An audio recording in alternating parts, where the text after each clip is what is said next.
I open my eyes and look up at the ceiling. I'm sitting in a chair, can't move. What feels like a belt is holding my head in place to the backrest. I move my eyes down. I can see most of another man's face there. His head is also strapped down.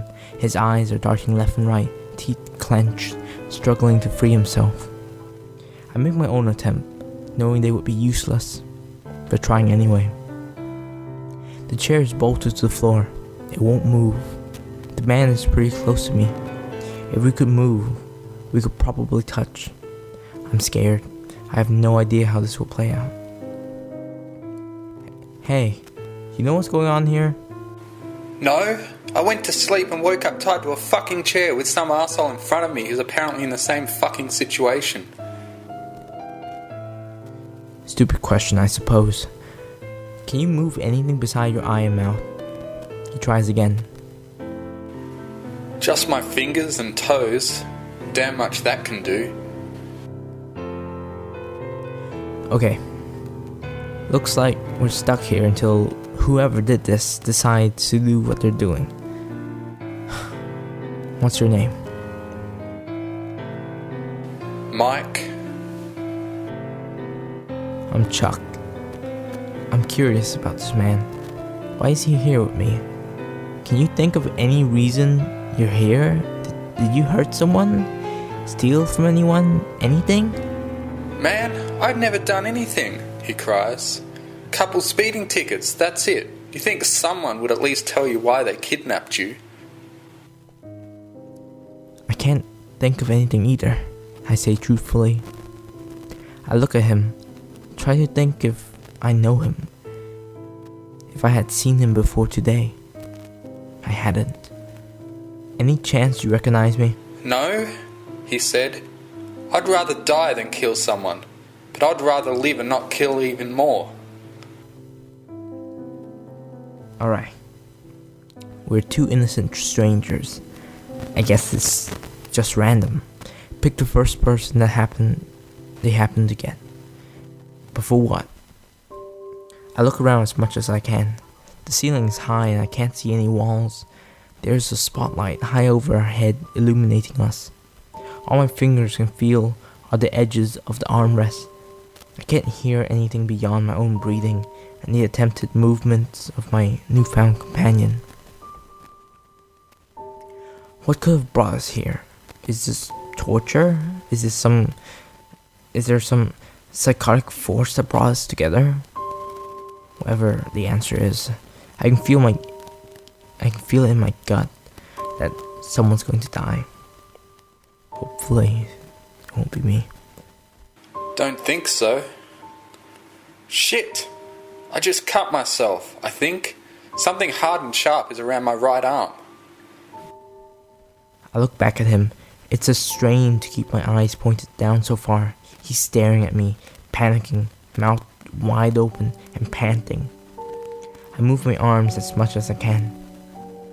It feels like straps or something are holding down my left arm and metal bands are around my right. What the hell? What are they going to... A loud screech, deafening sounds, speakers crackle, a booming voice. Silence. We wait for the restraints to be released.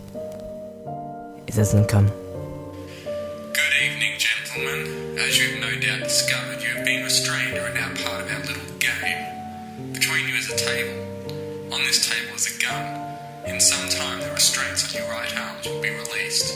The first to get the gun and kill the other will win their own life. An associate will put you to sleep, and you will be released, a free man. The other will be disposed of, and you will never be bothered again. If neither of you shoot the gun within 5 minutes of your restraints being released, a lethal electric current will be sent through your chairs, killing you both. Quite painfully, in fact. It's better for one to live than both to die. What the fuck, Chuck? I guess we'll have to wait. Maybe they want us to get to know the man before we kill him. I don't want to kill anyone, but I sure as hell don't want to die. I yelled. Well, would you rather kill me or die? That's the important question here. Is your life worth the death of someone else? Could you live your life knowing that you murdered someone just so you can live? I feel the same, Mike, but unless you think we could untie ourselves in 5 minutes with only one hand. He was silent for a moment, then started whispering. Yeah, what if we could? What? I yelled. How can you trust that we actually have 5 minutes? How can I trust in you? If I reach out to untie you, how do I know you won't go for the gun? Like I said, I'd rather die than kill someone. A shot at us both living is better than the alternative. I guess it's the only way to not be a murderer. I smile, even though he can't see me. I trust you, and you can trust me too. So that's our plan.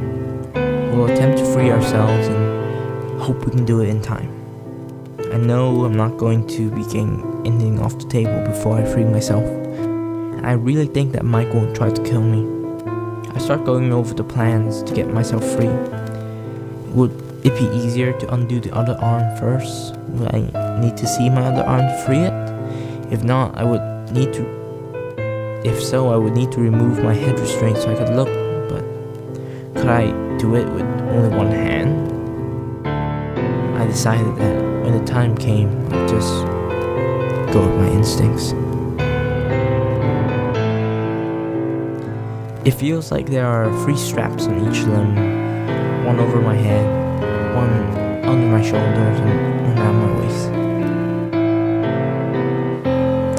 So, not counting the ones on the right arm, that's... Mike thought for a second. 12 straps, or belts, whatever they are. I'm sure we have enough time. We wait. So, you got a family or anything, Chuck? No, not really. I say, my parents are around and I see them every once in a while. I have a few friends, no one really close. You? I have a girlfriend and a kid, and the rest of the family. I really want to get back to them. I just got a new job, planning on getting a house. Things are going pretty well. Man, why did this have to happen now? Why does this have to happen at all? Why are people so fond of death? The life of someone like me against someone like him just didn't seem fair. I still want to live though. I don't want to kill him, but I'm not going to offer myself as a sacrifice so he could live. The only thing a reasonable person would do is our plan. We talk for a while. He tells me about where he grew up, what he does for a living, how he met his girlfriend, and how wonderful his daughter is. He starts getting choked up and I take over. I talk about just anything. School, friends, my plan in life. We keep talking about the lives we very well might lose until we can't bear to talk about it anymore. We wait for what seems like an hour in silence. Still, nothing happens. Mike started yelling, "Hey, come on! We're gonna sit here all day?" Nothing in reply but silence. Mike is shaking, as much as he could anyway. I want to see my kid again. I want to get out of here. Mike, just relax. Think about how you're going to get out of here. Think about getting your other arm free. Your head, your chest, your legs. Alright, I'm cool. He doesn't seem cool. Wait some more. Every time I look down, Mike seems worse. I try talking to him, get him out of his own head, but he won't talk back. I wait for a while, hoping that we can both be free of this accursed game. I look at him, It feels to me like we've been here for years, just sitting there, looking across the table. Eventually he starts muttering. I can hear him. We just assume that we can get out of here. They could have us locked in. They could have people kill us the minute we walk out. I don't even know where we are. Could be in the middle of the desert or Antarctica for all I know. Hell, there could be someone 6 feet to the left and I wouldn't know. They could be listening in this whole time and know what we plan to do. I don't even know what's holding me down. They might have to cut me out of here and there's no way to get out with just my one hand. Someone has to die, and it sure as hell won't be me. Mike. I try to reassure him. Focus. Focus on getting out. No one has to die. I know it. You have to know it too. 12 straps. That's it. We walk out, finally free. Click. Restraints are released. I lift my right arm to the belt that's on my head and start to undo it. I see Mike reach across the table. I know I can't win. Sorry, Chuck. I have a family. I've got more to live for than you. Don't do this. There's plenty of time. Don't go home to your family and murder her. Fuck you. The belt on my head is loose. I look down quickly, his hands waving back and forth on the table trying to find the gun. It's not there. 5 years. I say, standing up, reaching for the kill switch. 5 years of endless variations.